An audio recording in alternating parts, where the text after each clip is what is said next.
Hey besties, welcome to my channel. My name is Ezine and this is my first video on this channel. Please, if you're coming in, if you're seeing my channel for the first time, do like and subscribe, help this channel to grow. So today we'll be making this beautiful side rouge top and shorts with no side pockets. So first off, I've already folded my fabric into 4. After that, I'll take my shoulder measurement. The shoulder measurement I'm using for this is 16. So dividing it by 2, I got 8. Then from the shoulder measurement I'll take the sleeve, the length I want the sleeve to be. The sleeve is going to be 10 and then 1 inch for the seam allowance. The full length of this gown is 30. I added extra 2 inches for the seam allowance. The neck width for the top is 4, and for the back I will be using 2 inches. So I'll connect these 2 inches to the neck width using my free hand. Then for the front neck depth, I'll be going down by 10 inches and I'll be going in by 1.5. I later reduced this to 1 inch because I realized that the opening will be too wide. If you're on the slimmer side, I advise you just go down by the neck width by 7 or 8 because later I realized that this was like too down. So for the armhole opening, I went down by 14 so that when I go down by my shoulder slope 1 inch, I'll have 13.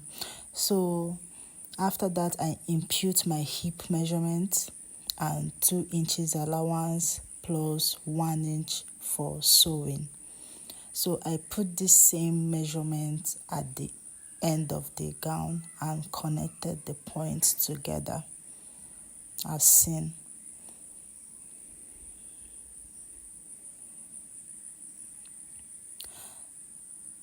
So after connecting this, I'll connect my sleeve opening to the shoulder, and then I went in by 1 inch because I don't want the sleeve to be so straight, so I went in by 1 inch. You can leave it straight if you want. This is just a choice I made. So I went up for my shoulder slope. If you're using Ankara for this, a shoulder slope is a must so that your clothes will last well on your shoulder. So me making sure that my armhole opening is the length I want. So I went ahead to cut this out. Please do not make the mistake of cutting out the front neckline while the back is still together with your front piece. So after this, I'm going to separate my back piece from my front piece. This is a common mistake everybody can make. Just be careful. So you cut out your front piece, and that's that for the cutting of this dress. So you put your shoulder to shoulder together, join the shoulders together. So I'll go right to the machine, join them together and come back to this video. So I've finished joining the neck, the shoulder, and this is what it looks like. This is what you should have. So picking the 2 shoulder seams where you join them, meeting each other, you notch the center of your back neckline. And from this point, you will measure from one end of your back neckline to the front neckline, to the end of the front neckline. I got 15.5.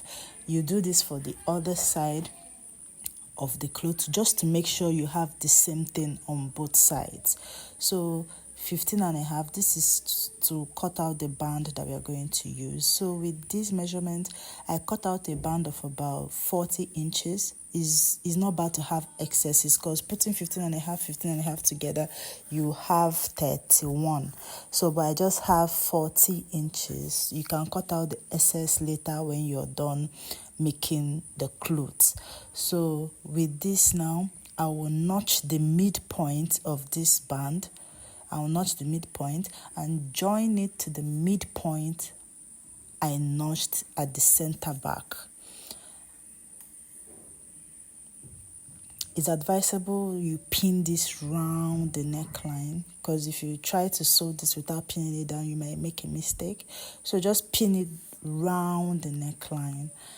and sew using about 1/2 inch. The measurement for the band I'm using the by spreading it is 5 inches. So folding it, that's 2.5. So I'll use about 1/2 inch to sew this neckline, and then I'll have 2 inches left for the band that will be in the clothes. So while sewing this, you will sew about 1/2 inch extra from the front neckline. So I finished sewing and I've gone ahead to notch where the 1/2 inch stopped, the 1/2 inch extra I sewed this cloth by. I've gone ahead to notch it, and be careful not to cut your seam while notching. So after notching it, you have something like this, and that will make it easier for you to push in the extras you have into the cloth and sew over it, as you will see me doing on your screen. So I'll push it in this way, one crossing on top each other, and then I will go over to the machine and sew on it right there where you have that flap, that dangling flap where you notched. You sew over it. So I'll go and sew this and come and show you. So I've gone ahead to sew this. You can now cut out the extra that you have, and that's it about the neckline. It's as simple as that. I've also gone ahead to hem the down part of this cloth. I hemmed it down before I closed the side seams because of the roach that will be on this cloth. So you have to hem it down before you close the side seams.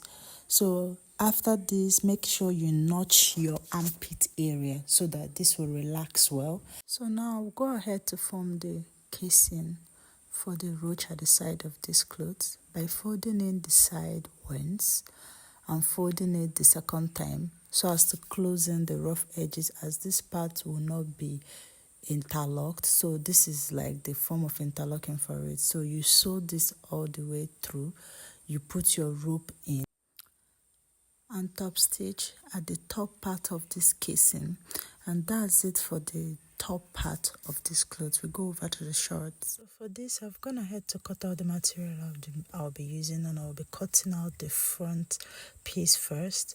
So I'll fold this into two, and the length of this is 20 inches minusing the 2 inches band that it will be having. So I marked my crotch extension at 12 and my tie line 2 inches after my crotch extension. So I rolled this and then marked my hip line, which is at 8. Your hip line is from your waist to the top of your hip, where your hip starts. So mine is at 8. I'll mark this and roll this also.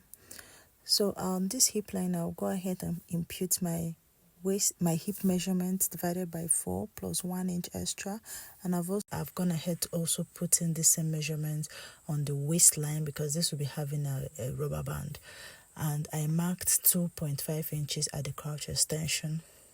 So at this crotch extension, I'll be dividing it into 2 because I don't want this short to be loose around the thigh, the full length. I want it to be tight on the lap. So I divided it into 2, extended this to the thigh line. Then my right thigh measurement, I divided that into 2, which is 30, and I impute 30, which is 15. That 15, you divide it into 2, and I impute the measurement equally on both sides. That's 7.5 on the divided part and 7.5 on the other divided part. So I extended this line to the last end of this short so that I can be able to get an accurate measurement. So I extended it and put in the same measurement at the end of this short and join this together. This is just for cutting out the front piece. So after doing this, all you have to do is just cut out your front piece. So after cutting out your front piece, you get a material again that is 2 inches higher than the front piece, and then about 5 inches wider. So on this back piece, you extend the crouch extension by about 2.5 inches or 3 inches, depending on how big you are. Then I added extra 1.5 inches sewing allowance all around these shorts. And after this, you extend at the crotch extension, you extend it up to the 2 inches. This is because you want the back of your short higher, so that when you sit down, your shorts won't be showing your ass. So you just have to extend it higher, and then you connect this to the actual waistline, the back to the actual end sides of your shorts. The sides of the shorts will be the same thing. So after doing this, you cut out. This is basically all you have to do for this cutting of these shorts. So you cut out, and then we go right into sewing. So you bring the front piece, you join them by their cross extensions, and then you go to the sewing machine and sew it all the way around. I like to start at the end of the crouch extension and sew to the top. So after sewing, you do the same for the back piece. I'll do this and I will come back to show you. So I've gone ahead now to sew the two pieces, and now I'll be joining them together at the crouch extension. I'll put both seam area together and pin this down so that it wouldn't move while sewing it on the machine. So I advise you pin this down. I will pin it down, and then I will sew all the way around. I will sew the side. I hem the length of these shorts and come right back to show you how it looks. So I've gone ahead to join the sides and hem the length of these shorts. So now I will cut out a band for the waist. I've already cut out the band for the waist. This band is 2.5 inches on fold, and I will be using the extra half inch to sew this around the waist. I've also cut out the rubber band I'll be using for these shorts. So I cut this out using my actual waistline, and remember to reduce 5 inches from the waistline while cutting out this band. This is all for this tutorial. Thank you for watching. Bye.